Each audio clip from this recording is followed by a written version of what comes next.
제목이 붙여져 있는 그 성경에는 이 바벨론에 대한 경고 이런 식으로 아마 되어 있을 겁니다. 그래서 이제 내용 자체가 어떤 내용인가 하니까 그 우리 13장에서 그 24장까지는 어떤 내용인가 하니까 물론 조금은 그 뭡니까 이스라엘에 대한 그런 부분도 조금 나오기는 나오지만 대부분이 뭔가 하니까 일국에 대한 하나님의 경고 또 열국에 대한 하나님의 심판에 대한 그런 내용이 나옵니다. 그래서 이제 구조를 살펴보면 뭐냐니까 우리 지난 시간에 그 12장이 바로 어떤 거였습니까? 찬양에 대한 부분이었죠. 그러면 이제 12장에는 뭐냐? 장차 올 구원에 대한 이 감사 찬송에 대한 내용이 12장 아주 짧게가 이제 이렇게 끝나게 돼요. 그러면서 거기 딱 끝나고 13장부터 23장 그 다음에 연결해가 결론적으로 24장까지 어떤 내용인가 하니까 이스라엘 그 주변의 열국에 대한 그 하나님의 심판에 대한 그런 예언이 이래 쭉 나와요. 그러면서 거기 이제 다 끝나고 난 다음에 다시 25장이 시작되면서 그 12장에 우리 이제 감사 찬송 있죠. 이것하고 이제 연결이 되어가 여호와 하나님께서 원수를 물리치시고 건설할 메시아 왕국에 대한 찬양이 다시금 이렇게 시작이 돼요. 그렇게 구조가 이제 그래요. 그래서 이사야서를 딱 보면서 이런 구조를 알고 이제 보면 이 뭔가 우리가 알게 된다 하는 그 이야기죠. 그래서 이 열국에 대한 그런 심판, 약 10개 나라에 대한 그런 심판 자체의 예언이 이렇게 쭉 나타나게 되는데 이거는 그 어떤 의미인가 하니까 장차올 메시아 왕국 있죠. 이 메시아 왕국 자체가 메시아의 그런 통치, 즉 전 우주적인 평화의 왕국이 건설되기 위해서 그 적대적인 그런 모든 주변국 있죠. 이 주변국들은 다 평정이 되어야 어떻게 되겠습니까? 그 왕국이 올 수 있겠죠. 그런 의미로서 뭐냐니까 이래 이제 앞으로 구원에 대한 것에 대한 감사의 찬양, 그 다음에 열국을 심판하는 그 이런 예언, 그 다음에 거기 다 끝나고 나면 이제 25장부터 다시금 하나님께서 원수들을 물리치시고 건설될 메시아 왕국에 대한 그런 찬양, 이것이 다시금 시작이 돼요. 그래서 이사야서가 그렇게 연결이 된다는 그 이야기죠.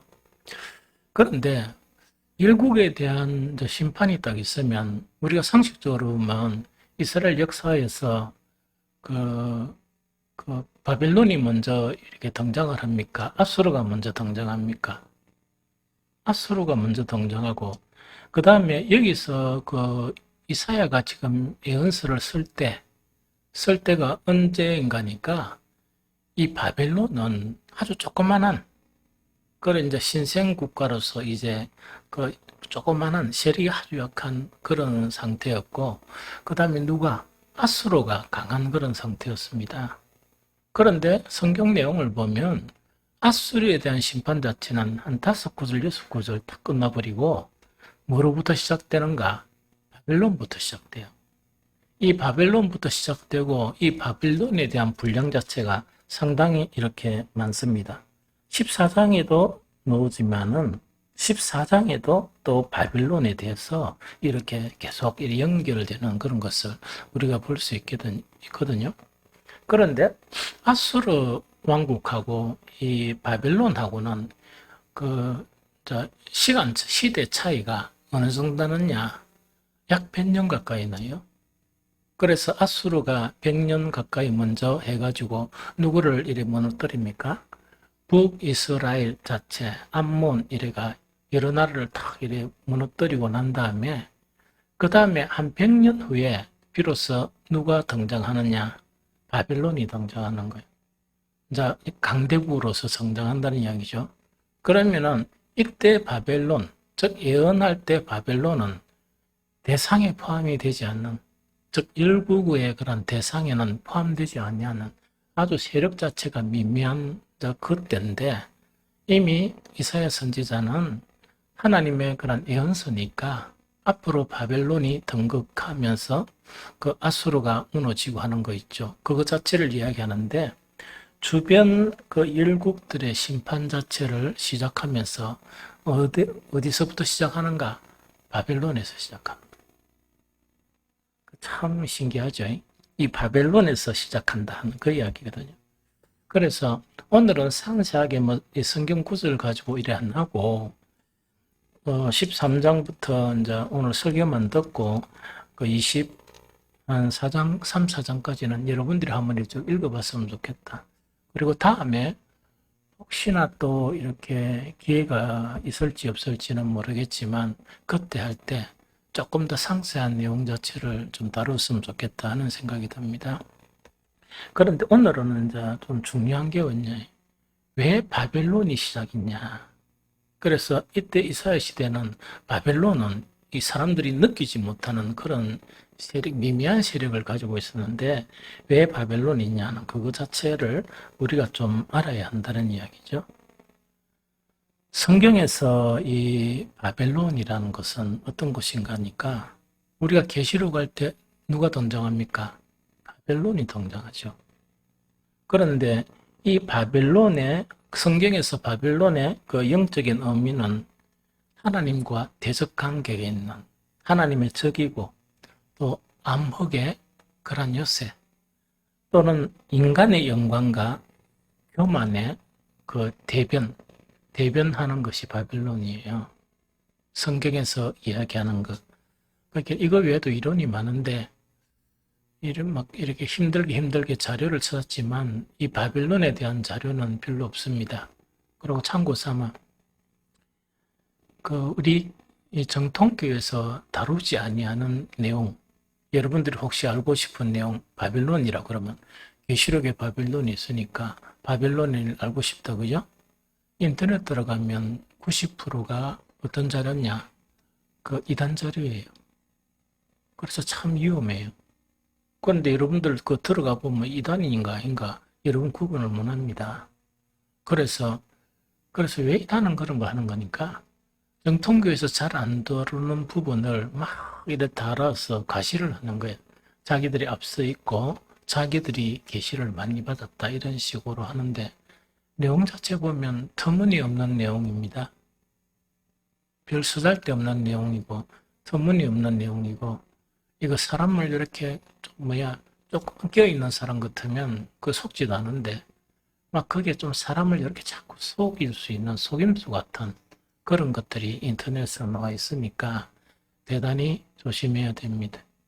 그래서 어쨌든 간에 이 바벨론의 영적인 의미는 하나님의 적이고 그 암흑의 그런 요새처럼 또한 인간의 영광과 교만의 대변자 역할을 하는 것이 바벨론이라는 이야기죠. 그런데 바벨론의 시작 자체가 우리가 보면 이래간 역사 속에 바벨론이 있죠. 바벨론이 있고 요한계시록에 나타나죠. 그런데 거기서 나타나는 게 아니고 창세기 때부터 바벨론의 역사가 시작됩니다. 그래서 창세기 11장은 어떤 것입니까? 창세기 11장 바벨탑이죠. 바벨이죠. 그래서 이 바벨탑이 이제 시작이 되는데 이 바벨탑의 사건이 시작되면서 정리를 하면서 창세기 11장 9절에는 그러므로 그 이름을 바벨이라 하니 이는 여호와께서 거기서 온 땅의 언어를 혼잡하게 하셨습니다. 여호와께서 거기서 그들을 온 지면에 흩으셨도다 하는 이야기다, 그죠?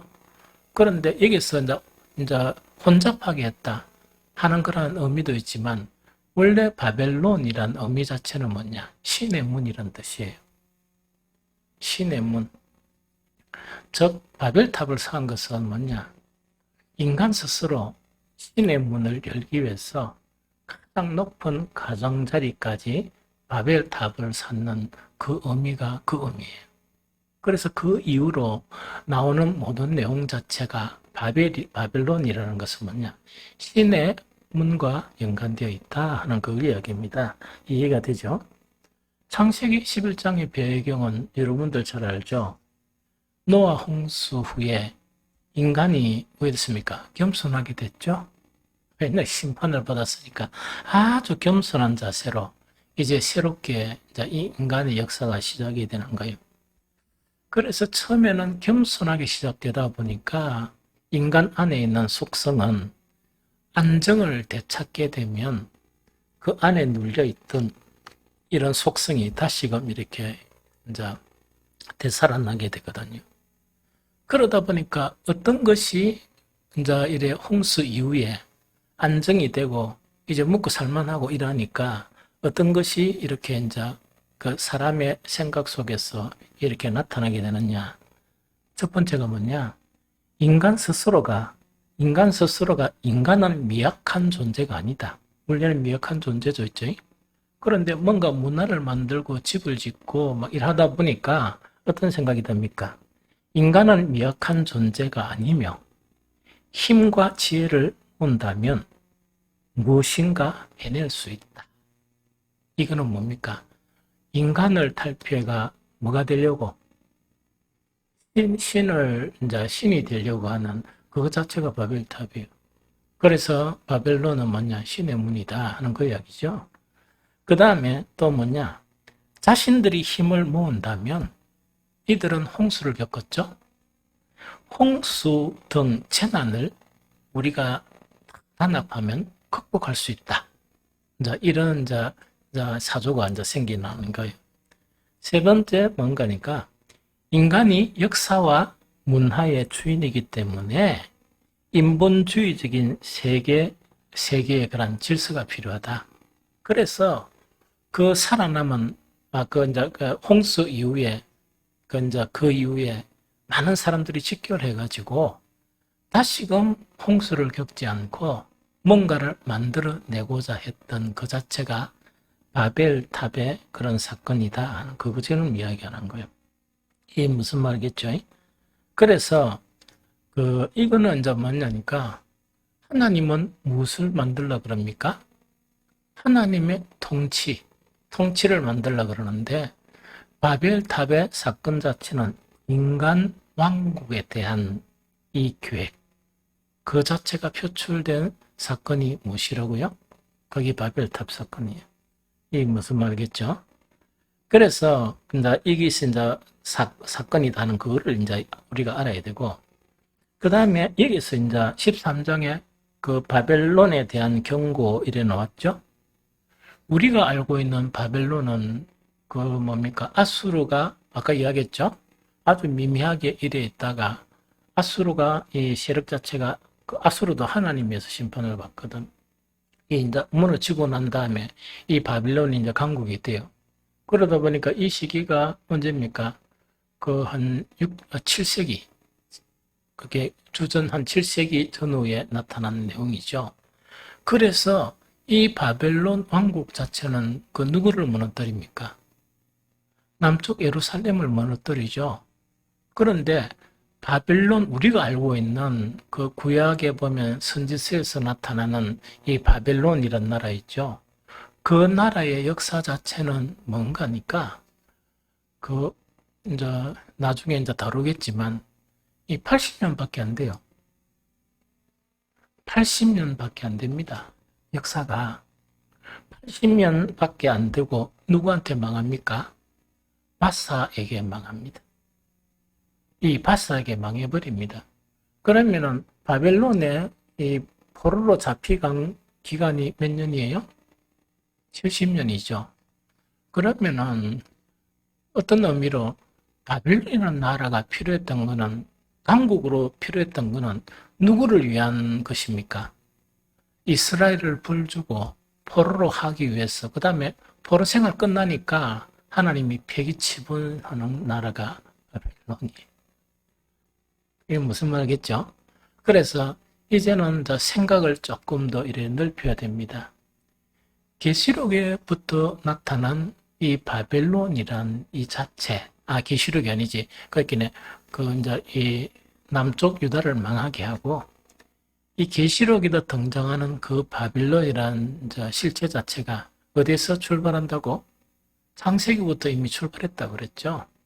그래서 여기 보면 바벨탑의 사건이 일어나고 일어나고 난 다음에 하나님께서 사람들을 탁 모여서 지키라는 걸 흩어버리고 언어를 갖다가 이렇게 방언을 많이 만들어 버리죠. 서로 대화를 못하게. 그렇게 하고 난 다음에 창세기 12장에는 뭐가 시작됩니까? 하나님이 누구를 탁 세웁니까? 하나님이 누구를 부르세요? 아브라함을 부르시는 거예요. 아브라함을 부르시는데 이 아브라함이 하나님의 선민이 하나님만 믿고 하나님만 섬기도록 세운 그 사람. 그래서 하나님의 선민들이 믿음의 조상이라고 부르는 그 사람인 아브라함을 하나님이 부르셔서 이제 그 하나님의 통치의 역사가 시작되는 거예요. 조금 이해가 됩니까?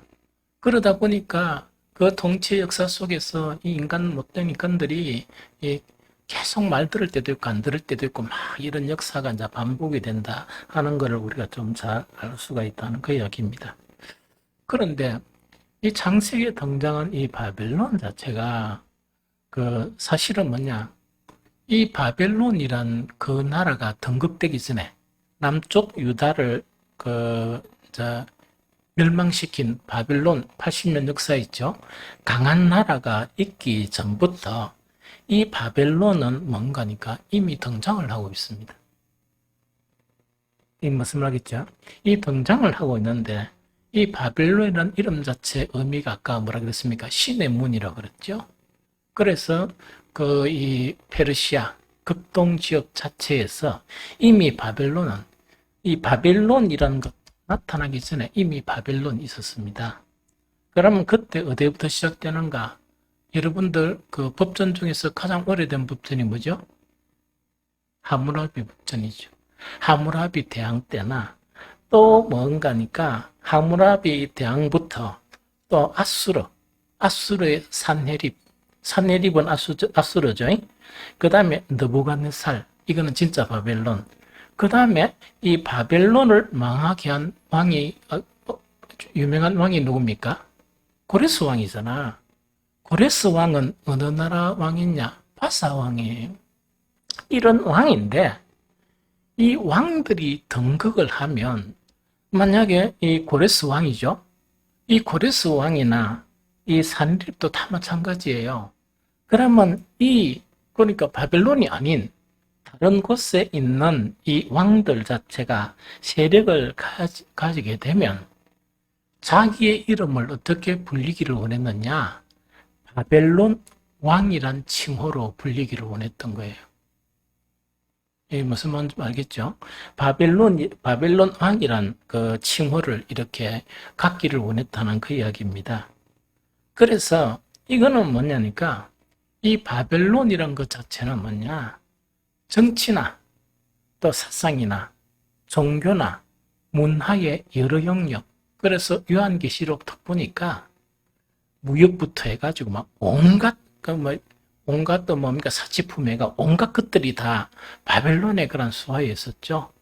그런 것을 통치를 하면서 무엇과 대적관계를 형성하는 하나님과 대적관계를 형성하는 그 세력이 바로 바벨론이다. 정치도 마찬가지다는 그 이야기입니다. 그런데 이 왕들 자체는 어떤 그렇게 바벨론이란 나라의 주신 자체가 어떤 신이냐? 벨의 신이라 그래요. 이 벨의 신이거든요. 그러면은 바벨론은 뭡니까? 이제 신의 문을 여는 거. 열어서 벨 신과 함께 이 왕들이 손을 잡고 이 통치를 하고자 하는 그 의미가 바로 뭡니까? 바벨론 왕의 그런 의미이다 하는 그 이야기입니다. 그래서 성경 한 구절 찾아보면 아주 이상한 구절이 좀 있어요.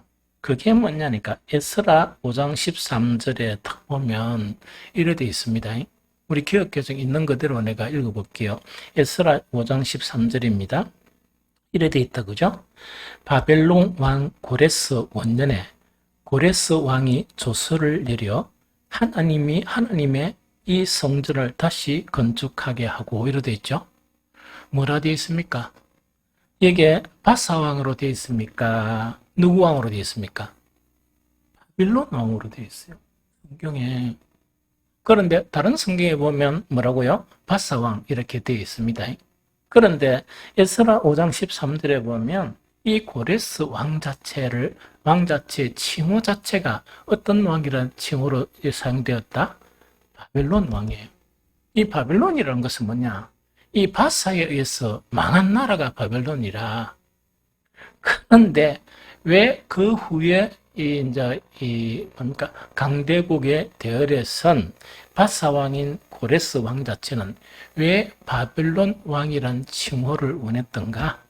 또 왜 그렇게 불려졌던가니까 그 당시에 급동에 있었던 모든 왕 자체가 자기의 이름이 있으면서도 어떤 왕이라 칭함을 받는 바벨론 왕. 이거는 뭔가니까 거의 신의 경지에 있는 하나님과 대적해서 신의 경지에 있는 그런 왕임을 이렇게 알리고 싶었고 또 그런 왕임을 선포하고 싶었던 그 의미가 바벨론의 그런 의미다 하는 그 이야기입니다.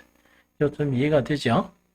그래서 이제 계시록에 등장하는 이 바벨론으로 이렇게 이제 연결이 된다는 그 이야기죠.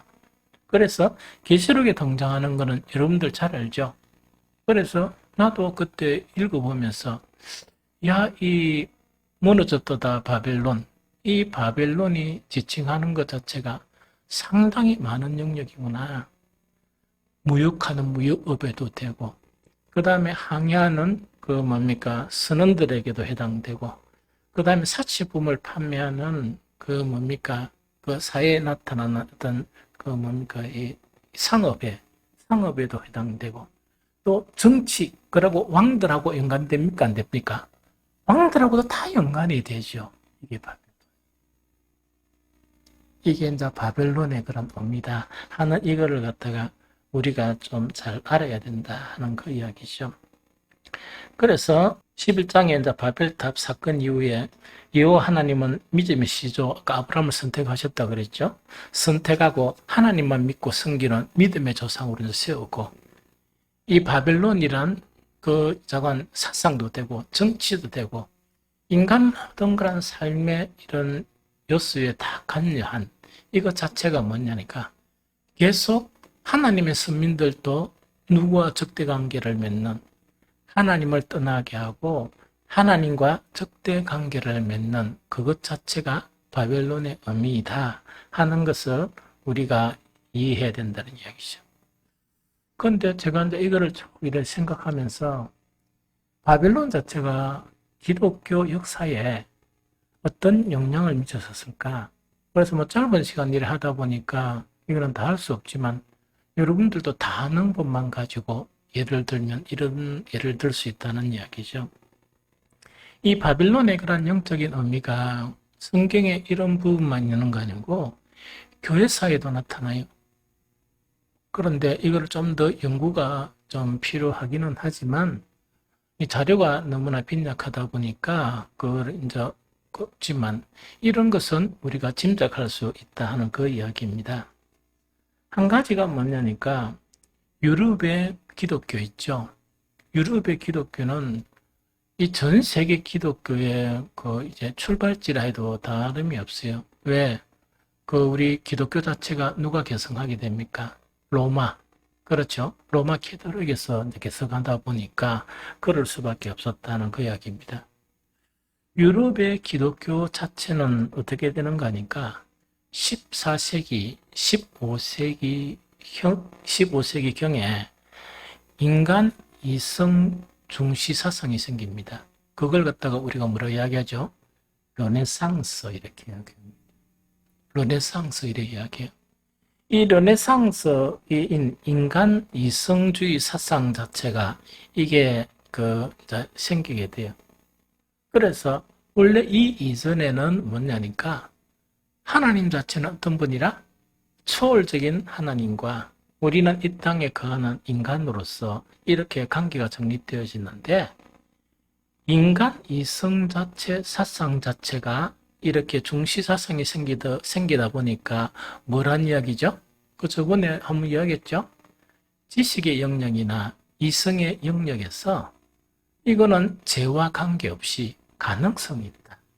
가능성이 있다는 것은 절대 선의 이럴 가능성이 있다 하는 그것을 부유하는 사상이 고사성이다. 뭐 지성의 부분이라 이성의 부분, 이 무슨 말 좀 알겠죠? 그러면은 우리 사람의 이 사상 자체 그 부분이 많은 부분을 차지하죠. 그럼 이 부분에 가능성이 있다는 것은 하나님 없이도 우리는 하나님과 같은 높은 수준에 도달할 수 있는 무엇을 만들 수 있다? 바벨탑을 만들 수 있다 하는 그 의미예요. 이 무슨 말 좀 알겠죠? 그러다 보니까 그 자체가 무엇을 이렇게 잉태하게 만듭니까? 자유주의 사상 자체가 온 유럽을 휩쓸어 버리는 거예요. 이해되죠? 온 유럽을 휩쓸다 보니까 그 결론 자체가 어떻게 되느냐? 역사적으로 세계 제1차 대전, 2차 대전 이런 거를 겪으면서 기독교가 몰락해버립니다. 몰락해버리고 유럽에 남은 것은 정말 그 당시에 있었던 건축, 아주 화스러운 건축 자체의 부산물인 아름다운 교회 건물만 남아있고, 에베소서는 뭐합니까? 할매들 몇 명 앉아가지고 그 명명만 유지하고 나머지는 뭐예요? 관광 다닐 때 이 필수 코스 있죠? 그런 곳으로 전락해 버리게 된다 하는 그거를 이야기해요. 그래서 이것뿐만 아니고 이 바빌론이라는 것 자체는 뭐냐? 여러 가지 문화나 여러 가지 것 자체를 간증하면서 이것 하나님과 대적 관계에 있다 보니까 그걸 음란이라고 이야기해요. 그래서 바벨론을 이야기하면서 뭐냐? 큰 성 바벨론을 이야기하면서 계시록에 보면 음란에 대한 부분을 이야기해요. 그러다 보니까 유럽 나라 자체가 전 세계를 멸망시키고 전 세계 교회 자체를 무너뜨리는 그 일이 어디에서 시작되느냐? 유럽에서 시작돼요. 그래서 유럽에서 뭡니까?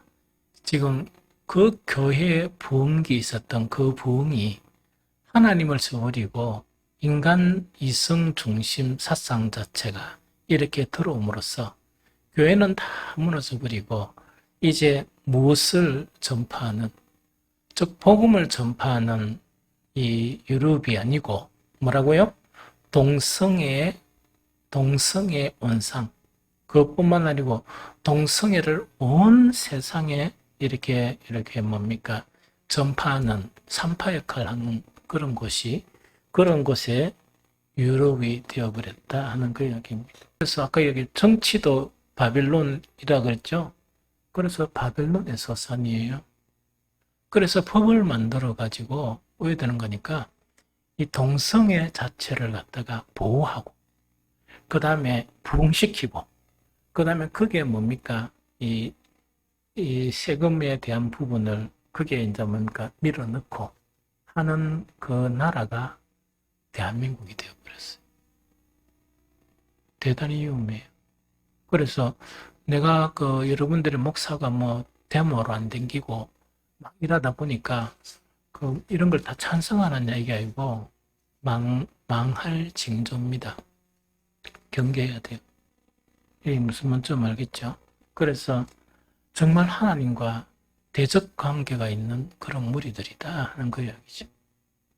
좀 이해가 되죠? 목사가 이런 상황 가운데 정치에 참여 안 하고 교회를 돌아보라는 것은 뭔 의미인가 하니까 하나님은 공의죠.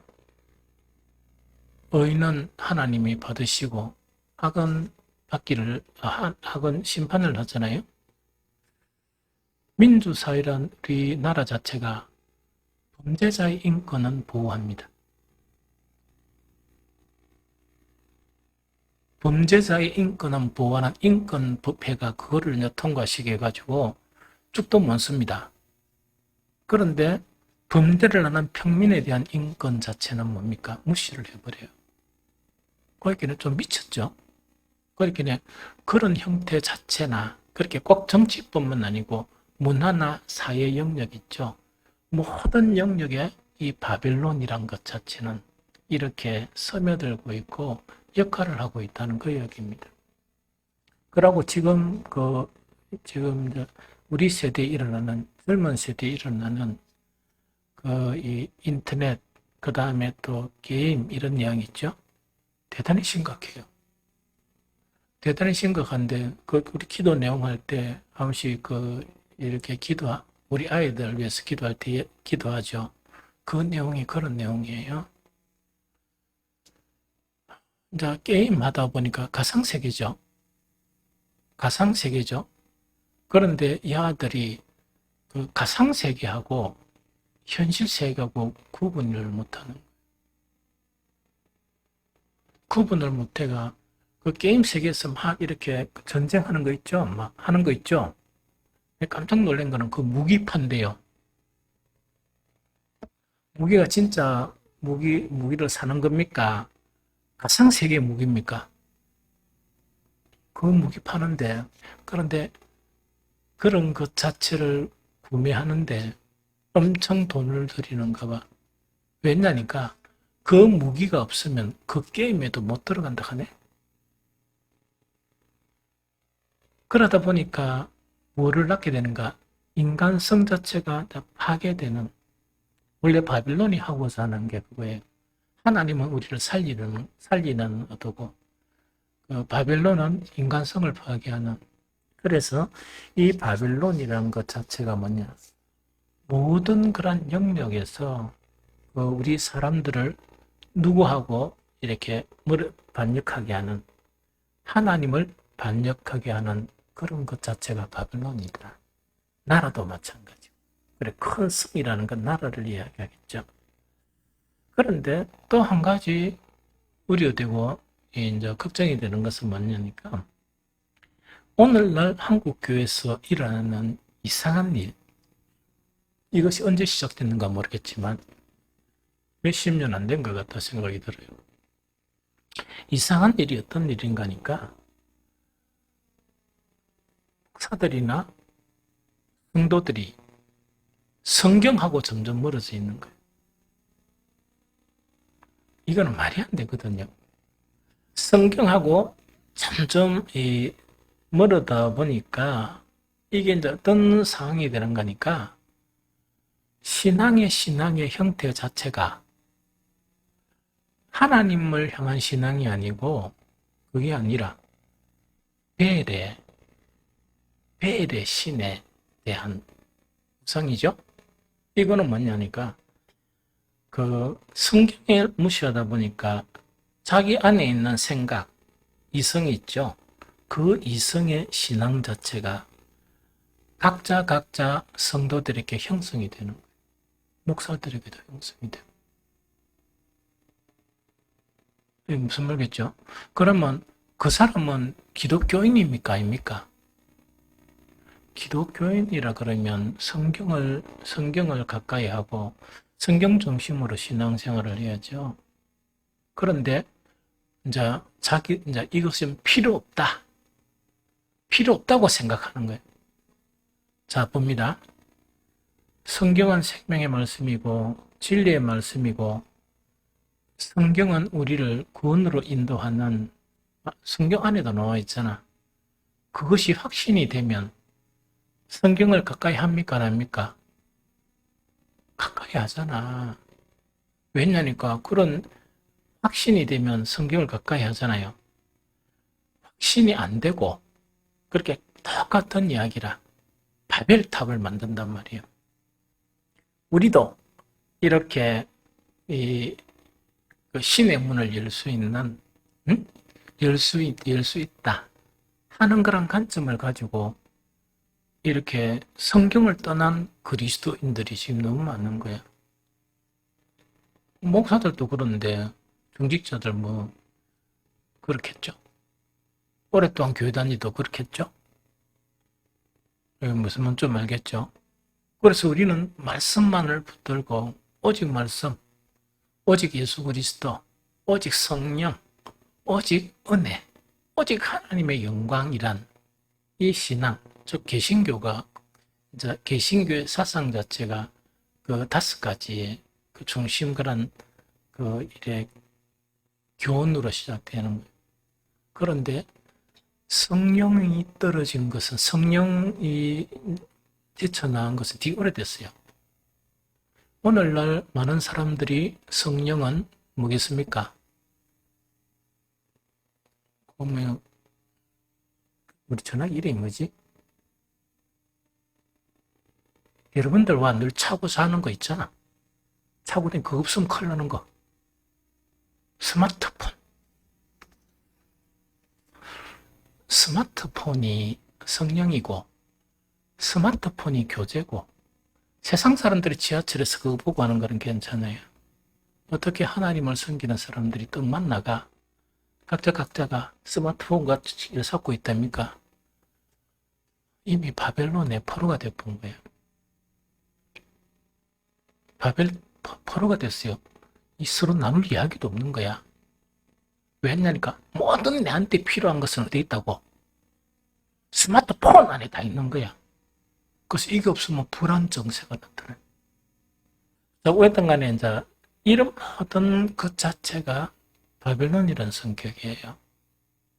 그래서 이 열국을 심판하는데 그 당시에 거의 아주 조그마한 미미한 영향력을 미친 그 바벨론에 대한 경고와 심판 자체가 나타나고, 그 다음에 이제 계속 내가 기독교 역사 이야기했죠. 이거는 연구를 해보면 너무 많이 있을 거예요. 그러면서 결국은 갑자기 뭐가 등장하느냐. 요한계시록에 무너졌도다. 큰 성 바벨론이요. 그러니까 바벨론이 무너지니까 누가 제일 먼저 울어요? 열랑들이 펑펑 우는 거야. 왜? 그게 예속됐다는 얘기. 모든 무역이나 상인들이나 펑펑 우는 거야. 이게 무슨 말인지 알겠죠? 그래서 그게 바벨론의 실체다 하는 것을 알아야 한다는 이야기죠. 그 다음 오늘 간단하게 이야기하는 것은 뭔가니까, 실제 바벨론이라는 것은 그 남쪽 유다를 멸망시킨 연역이 몇십 년, 80년짜리 바벨론, 그 다음에 그 일국들이 있습니다. 그곳에도 해당이 된다는 이야기거든요. 그래서 열국 심판의 공통점이 있죠. 그래서 몇 가지 의미만 이렇게 살펴보고 오늘은 마치고, 여러분들은 이제 24장까지 이렇게 쭉 성경을 관심 있으면 읽고, 없으면 안 읽고, 그랬으면 좋겠다 생각이 듭니다. 그래서 다음에는 뭐냐, 특별한 일이 없는 한 그 25장인가 부터 이렇게 이사야서 강의를 다시 이렇게 이제 계속해 나갑니다.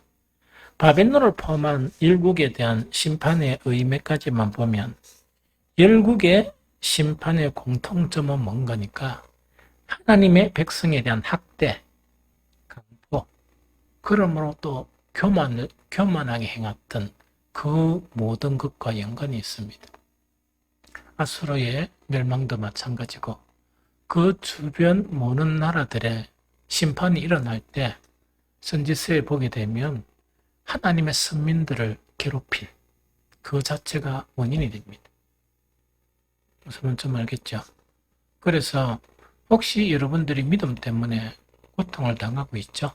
만약에 세상 사람들부터 당하고 있으면 그것도 이에 대한 것에 해당이 됩니다. 그래서 여러분들이 심판 알려두지 말고 내버려두면 하나님께서 심판하십니다. 이게 무슨 말이겠죠? 그 다음에 성경에 경건한 사람, 경건한 성도들은 고난을 받습니까? 안 받습니까? 받죠?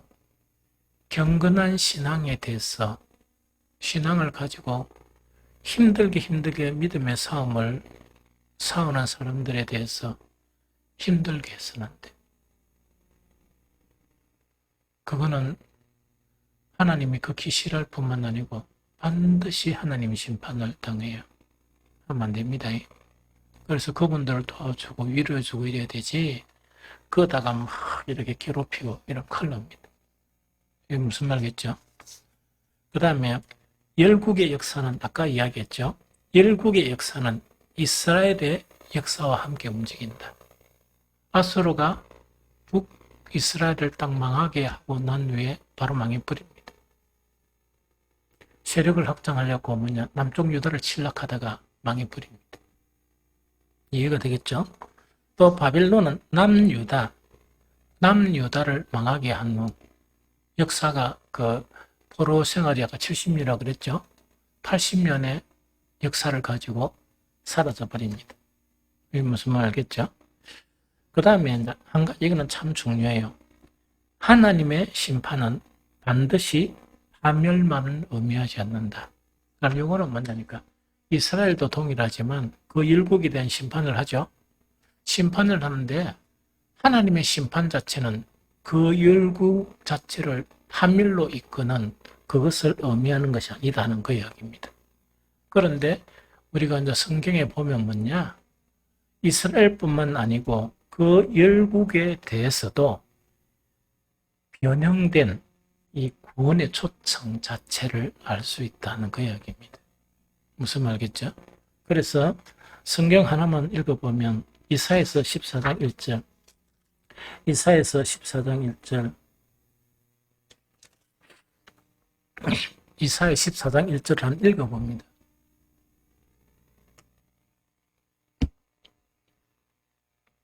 자, 함께 읽겠습니다. 찾았습니까? 시작. 여호와께서 야곱을 긍휼히 여기시며 이스라엘을 다시 택하여 그들의 땅에 두시리니 나그네 된 자가 야곱의 족속과 연합하여 그들에게 애속될 것이며. 요 이제 연수가 있습니다. 그런데 이거는 요를 읽어보면 무슨 말인가 잘 모르겠죠? 이때 나그네 된 자라는 것은 이스라엘 관점에서 나그네 된 자니까 누구였습니까? 열국들을 이야기하죠. 이걸 세번역, 이사야서 방금 읽었던 14장 1절 세번역에 읽어보면 주님께서 야곱을 불쌍하게 여기셔서 이스라엘을 다시 한번 선택하시고 그들을 고향 땅에서 살게 하실 것이다. 그때에 외국 사람들도 그들에게 와서 야곱의 결례와 함께 살 것이다. 되어 있죠. 이게 무슨 말 알겠죠? 그래서 아까 이제 기억 개정 자체도 이런 말인데 말을 어렵게 표현하다 보니 그런 내용이고 세 번역은 좀 쉽게 번역한 내용입니다. 그럼 일국을 심판하시는 것이 그들 자체를 파멸시키려는 것이 아니고 뭐라고요? 선민하고 달리 뭐였다고요? 좀 변형된 구원의 초청 자체가 그 열국을 심판하는 심판의 의미다. 그것을 이해합니다. 그렇게 이해하면 돼요. 그래서 하나님의 가장 본심은 뭐냐? 이 세상 모든 사람들이 못하는 거, 구원받는 거, 그걸 원하신다 하는 그 이야기입니다. 그래서 오늘은 이제 여기까지만 하고 여러분들 성경 좀 읽고 이러면 되겠다. 다음에 한번 이사야서 13장, 14장 이렇게 강의할 기회가 있을란가 모르겠지만 그때 내가 좀 더 자료가 되면 바벨론에 대한 이 부분 있죠. 이거를 조금 더 소상하게 창세기부터 이스라엘 역사, 그 다음에 요한계시록까지 연결해서 좀 소상하게 설명을 해주고 우리가 신앙생활하면서 경계해야 될 것이 무엇이냐? 구체적으로 바벨론인데 교회도 바벨론의 포로가 된 교회들이 많거든. 그래서 그럼 그렇게 안 되려고 그러면 어떻게 해야 되는가 하는 부분을 조금 더 깊이 있게 더 폭넓게 있게 다루는 시간이 있었으면 좋겠다 하는 생각이 듭니다. 주여.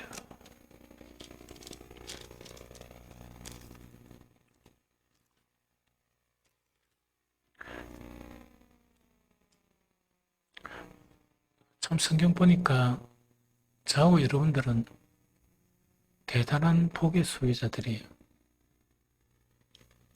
아브라함만 복이 아니고 참 여러분들 참 복받은 사람들이. 네, 무슨 말 좀 알겠죠?